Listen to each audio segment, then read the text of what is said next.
तो दोस्तों आज नवंबर की 16 तारीख है और आज कुछ चेंजेस किए हैं छत पर, जो कि कह सकता हूँ ज़रूरी चेंजेस थे, करना ज़रूरी था। अगर आपने नहीं किए तो कर लीजिएगा, और इस चेंज को करने के बाद अगर आप भी कीजिएगा तो क्या जो सावधानी है आने वाले मौसम में बरतनी होगी वो भी आपके साथ शेयर करूँगा। तो सबसे पहले वीडियो की शुरुआत करते हैं। देखिएगा, ये काफ़ी दिन से डेलिया का जो फ्लावर है ये खिला था बहुत बड़े साइज़ में। धीरे धीरे इसका साइज़ जो और भी इंक्रीज़ होता गया। ये देखिएगा, मेरे हाथ से आपको आइडिया होगा, बहुत ही कह सकता हूँ कि अच्छा साइज़, बहुत बड़ा फ्लावर। एक तो जब भी आपके पास इस तरह से आप डेलिया का फ्लावर या प्लांट लगाते हैं और उसमें फूल खिलता है इतने बड़े साइज़ का, तो मैंने ऑलरेडी वीडियो शेयर भी किया था किस तरह से इसके साइज़ को इम्प्रूव करना चाहिए, किस तरह से क्या फर्टिलाइज़र, क्या देखभाल रहती है। तो सबसे ज़रूरी रहता है, हालांकि मैंने सपोर्ट दी थी, सपोर्ट जो है वो निकल गई। सबसे ज़रूरी रहता है, इतना बड़ा जो फ्लावर है वो ये जो स्टेम है ये होल्ड नहीं कर पाती। तो कई बार अचानक से अगर बारिश आ जाए तो स्टेम टूटने का, ब्रेक होने का चांसेस रहता है।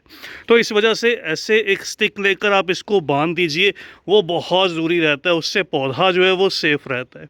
तो ये काम तो ज़रूरी रहता है, अगर आपने नहीं किया कर लीजिएगा। वैसे भी जो गुलदाउदी या क्रिसैंथेमम रहता है उसको भी थोड़ा सा, अगर बड़े वाली वैरायटी है आपके पास तो उसके भी जो फ्लावर हैं, जो स्टेम्स हैं वो लंबी लंबी जाती हैं, तो गिरने का, टूटने का खतरा बना रहता है जब फूल एक साथ गुच्छे में निकलते हैं। दूसरा जो चेंज है, उससे पहले, बताने से पहले एक चीज़ कहना चाहूँगा। अगर आपने ये जो वीडियो है ये डेलिया का नहीं देखा तो ज़रूर से देखिएगा। इसका जो लिंक है वो डिस्क्रिप्शन में दे दूँगा।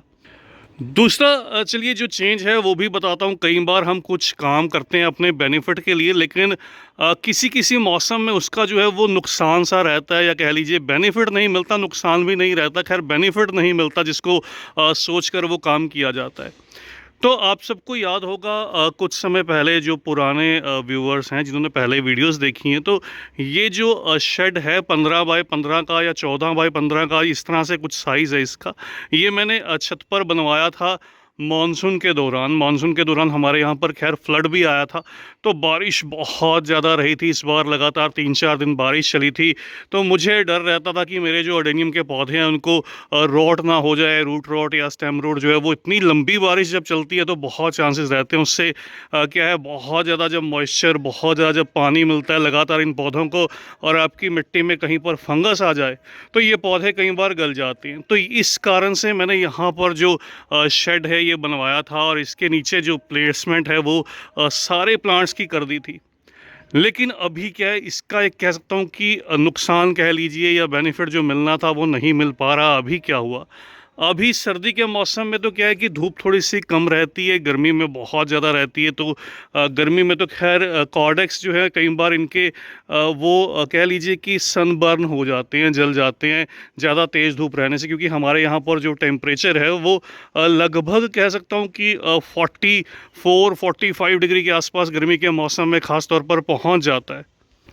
लेकिन अभी सर्दी में क्या है, टेम्परेचर इतना हाई नहीं है। इन पौधों को अच्छी धूप ज़रूरी रहती है ताकि जो नई ग्रोथ है वो अच्छे से निकल कर आए, ब्रांचेस बहुत लंबी लंबी ना जाएं, थोड़ा सा शेप जो है वो पौधों की कम्पैक्ट रहे, सुंदर दिखाई दें।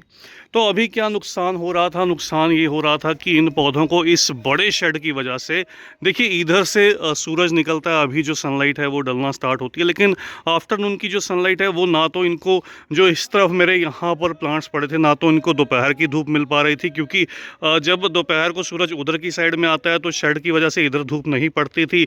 सुबह के समय इधर से सनलाइट रहती थी इस तरफ से, तो इधर की साइड से यहाँ पर ये दीवार रहने की वजह से यहाँ पर फिर भी धूप नहीं पड़ती थी। तो ये पौधे जो है वो अच्छे से ग्रो नहीं कर पा रहे थे, ब्रांचेस वीक थी, मॉइस्चर जो है वो लंबे समय तक मिट्टी में होल्ड रह रहा था। तो इस वजह से अभी सुबह के समय मैंने कह लीजिए कि लगभग 1 घंटे का समय लगाकर इन सारे के सारे प्लांट्स को जो है वो शिफ्ट कर दिया, इनको इस तरफ जो है वो शिफ्ट कर दिया।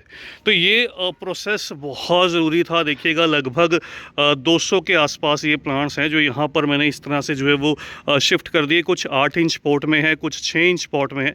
तो ज़्यादा छोटा जो गमला है वो मैं इस्तेमाल नहीं करता, ज़्यादा छोटा पौधा भी इस समय पर नहीं है, कुछ ये भी डिफरेंस है। तो सारे के सारे जो अच्छे से यहाँ पर इनको सनलाइट मिलेगी, दूसरा इसका बेनिफिट मिलेगा। अब जो ये विंटर की सनलाइट रहती है, ये जो अडेनियम के पौधों की स्किन रहती है, इसको ब्लैक करने में हेल्प करती है। मतलब पौधों की जो असली रंगत है वो इस मौसम में निकल कर आती है। जैसे ये देखिएगा, ये दिखाता हूँ आपको, ये कालामाई का पौधा है। तो ये देखिए इस तरह से है, छोटा सा कम्पैक्ट सा पौधा है। तो इसकी स्किन देखिए ब्लैकिश कलर के अंदर।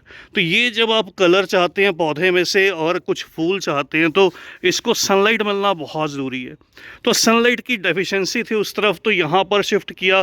तो अभी क्या है, एक तो मिट्टी जल्दी से ड्राई होगी, पौधे में ग्रोथ भी होगी, नई लीव्स भी आएंगी और फूल आने का इस समय रहता है। इस समय पर ये पौधे अक्सर फूल देते हैं। और कुछ प्लांट्स को इस तरफ शिफ्ट कर दिया ताकि जो दोपहर की बाद की, अब लगभग कह लीजिए 11-12-1 बजे की बाद की जो डायरेक्ट सनलाइट है वो इधर पड़ना स्टार्ट हो जाएगी।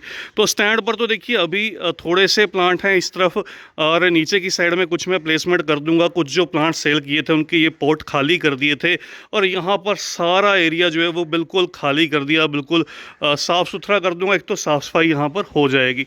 तो काफ़ी दिन से यहाँ पर साफ़ सफाई भी नहीं हुई थी, इसका भी थोड़ा सा जो है वो अब हेल्प मिलेगी। तो ये जो काम आप कीजिएगा, अगर आप भी इस तरह से अपने पौधों पर काम करते हैं, ये जो काम करते हैं, तो एक जो चीज़ मैंने बताई स्टार्टिंग में, एक जो है वो ख्याल भी रखना पड़ेगा आने वाले मौसम के लिए। वो क्या ख्याल रखना पड़ेगा, वो ये कि देखिए जब ये काम किया जाता है तो बहुत चांसेस रहते हैं सर्दी में, देखिए फॉग और फ्रोस्ट का जो चांस रहता है वो बना रहता है। और सर्दी में कई बार विंटर जो रेनफॉल है वो बहुत अच्छे से निकल कर आती है।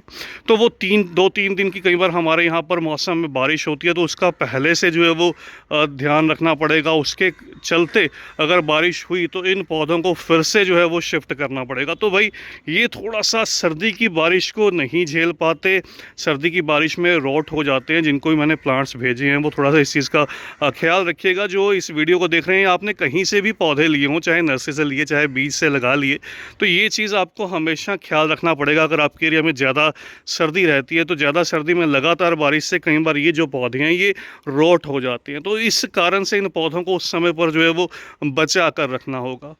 लेकिन गर्मी के मौसम में इतनी हीट रहती है, इतनी गर्मी रहती है, जिससे कि मिट्टी वैसे भी शाम तक जो है वो ड्राई हो जाती है। तो उस समय मेरे इस शेड के नीचे भी बहुत लंबे समय तक जो है वो धूप निकल कर आती है। तो उस समय पर इन पौधों को वहीं पर रखूँगा, वहाँ पर शिफ्ट रखूँगा, कुछ प्लांट्स यहाँ पर भी रखूँगा, तो वो काम ईजी रहेगा उस समय पर। लेकिन अभी के लिए जितने भी आपके आउटडोर प्लांट्स हैं सभी को फुल सनलाइट दीजिएगा अच्छी ग्रोथ के लिए। जिससे इस तरह से ये पोर्चुलाकारिया अफ्रा के पौधे हैं, इनको पूरी धूप मिलना ज़रूरी है। अगर बात करूं गुलाब के पौधों में, उधर मेरे गुलाब के पौधे हैं, गुलाब के पौधों को भी मैक्सिमम जो सनलाइट है 7-8 घंटे की वो मिलना बहुत ज़रूरी है। खाद फर्टिलाइज़र को लेकर ऑलरेडी मैंने कल जो वीडियो है वो शेयर भी किया था। देखिए गुलाब के पौधों में सारों में नई ग्रोथ और नई फूल दिखाई देंगे। इसी तरह से बोगनविलिया में भी जो सनलाइट है वो मिलना बहुत ज़रूरी है। तो ये थी दोस्तों आज की वीडियो, थोड़ी सी आपको जानकारी देनी थी। और लास्ट में कहना चाहूँगा, कोई भी खाद या फर्टिलाइज़र इस मौसम में इन अडेनियम के पौधों को नहीं चाहिए होगा। बस जो भी आप पौधे रिपोर्ट कीजिए उनको कुछ दिन के लिए शेड में रखिए, फिर उनको जो सनलाइट में है वो प्लेस कर दीजिए। तो बस दोस्तों आज की इस छोटी सी वीडियो में इतना ही। जल्द ही मिलते हैं किसी और नए टॉपिक के साथ, किसी और नई वीडियो के साथ। तब तक के लिए bye, happy gardening, take care.